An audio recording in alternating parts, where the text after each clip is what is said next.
Time for a supplement stack video. If you're wondering the kind of supplements I take, the too long read of this or watch of this is going to be, there's going to be a lot of shit here, okay?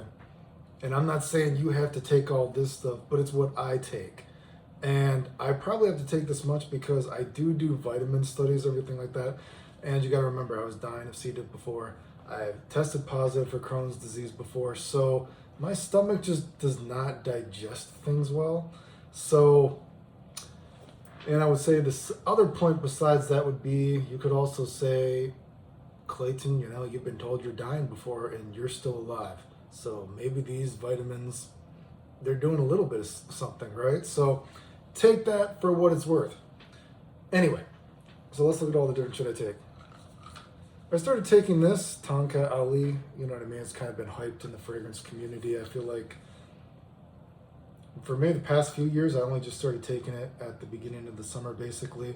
I can tell you that it did raise my total testosterone actually a little bit. Free testosterone, though, not so much. Bioavailable, no. So I don't know, maybe a little bit more sexual desire, but unfortunately it has done nothing for my fatigue whatsoever. Maybe I need to take more, but I don't have money to take big doses of it.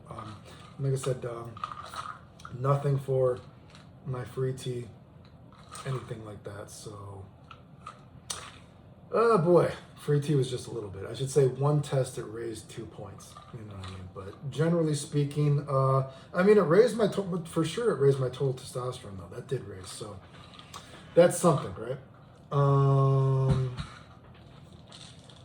Boron. There we go. I take some extra boron, trying to help my free testosterone to not much avail, you know. But you know, it's something that I take. Again, maybe I just don't digest well. Maybe it's, you know, my sex hormone binding goblin is only going higher and higher. Again, maybe it's my thyroid, everything like that. Maybe autoimmune stuff from the liver. I don't know. Taurine. I think there's a joke actually in the fragrance community that a lot of protein powders are just fucking taurine. I've actually been low on taurine on tests before, so that's why I take even extra taurine. Because again, my stomach just does not digest some things sometimes. Vitamin D, I usually take 1 or 2, you know what I mean? That's 5,000. So there are some days that I take 10,000. And I think my vitamin D was at a 80, I think last time I had it checked. So it's it was a pretty good range. So this works well. B vitamin, my B vitamins are usually okay, so I don't take this a lot. Generally, I'll only take this if I'm like working out or something. So maybe a few times a week. Maca stuff I take sometimes. I don't know. It's supposed to help your hormones and everything like that, but who knows? Obviously, my hormones are fucked up. So. But, you know, don't blame. You can't. It's partly my fault, maybe. Flaxseed oil, essential sort of omega stuff. I should say it's not here because I actually have a prescription for it. I get prescription strength fish oil, so they give me Lovaza. And then recently, my fucking my insurance company is trying to get me to try Vesipia or something instead because it's like cheaper for them. But you know, so obviously take your fish oil too. Biotin. Ashwaganda, you know, I don't take ashwaganda too much. Sometimes I'll take a little bit to try to help me relax a little bit, and I've heard it's good for hormones, so not something I take regularly, but sometimes I try it. Oh, yeah. Obviously, multivitamin. I usually take one of each. You know, I think this is take 3, this is take 2, so I just say fuck it, and I take one of each. I do take viviscal.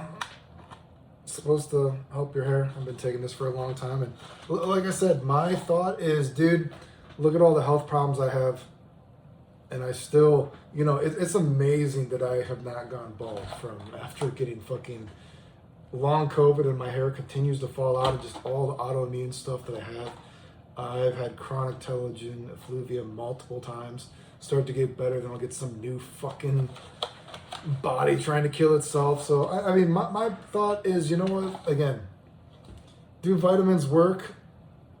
I don't know how much they work, but again, I've been told I'm dying before, so, and I'm still around, so we must do hopefully a little bit of stuff. Something recently I just switched to, so I normally take zinc and gluconate, but I recently have switched over to bisglycinate and picolinate because on a recent vitamin test, my zinc levels were low, which you're like, how the fuck? There's zinc in viviscal, there's zinc in your multivitamin, and I was even taking zinc gluconate, and I somehow had low zinc levels. But again, I've had c-diff before, I was dying from it. I've tested positive for Crohn's disease before, so my body does not digest stuff well. So I don't know if I've seen, looking it up, what's the best digestible zinc. I've seen conflicting reports about picolinate. Some people say it's digestible, some people say it's not. So I'm just like, I'm going to take a picolinate and a bisglycinate. Whatever the fuck I say. I'm just going to start switching this on and on because I don't know what the fuck is going on. So I was taking gluconate, but, you know, I don't know. My stomach is fucked up.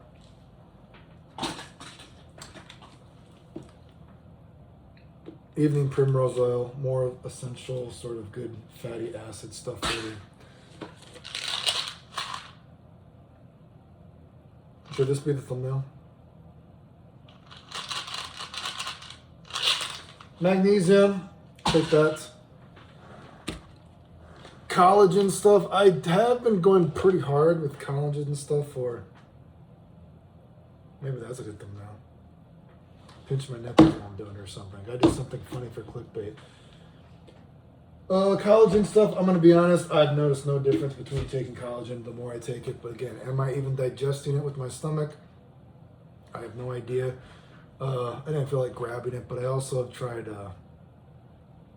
I think I got like 2 scoops of it left of some fucking bone broth collagen. Absolutely fucking disgusting. I don't know. I think it's gross. Fuck me.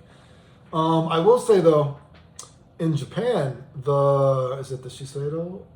Their collagen actually tastes pretty good. And I do think my skin actually looks better while I'm in Japan, but that's sort of like, maybe it's just the diet in general. But that Shiseido, it's like a jelly fucking collagen. That actually is pretty tasty too. Like it's not like saying, again, that fucking, I just mentioned it, the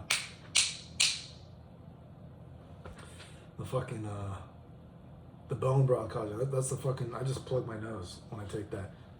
I'm all about that. The collagen that you drink, that jelly collagen in Japan, it's pretty fucking tasty actually. So if you're in Japan, ever try that. I think you can get it in America on Amazon, but it's like quadruple the price maybe. It's something ridiculous. In Japan, it's like $1 a day. You know what I mean? It's not that bad. But I think it's way more if you get it in America. Not shown is, I didn't feel like grabbing it. Obviously, I take protein powder, and I take that with some Barleans. It's like a Barlean sort of antioxidant thing.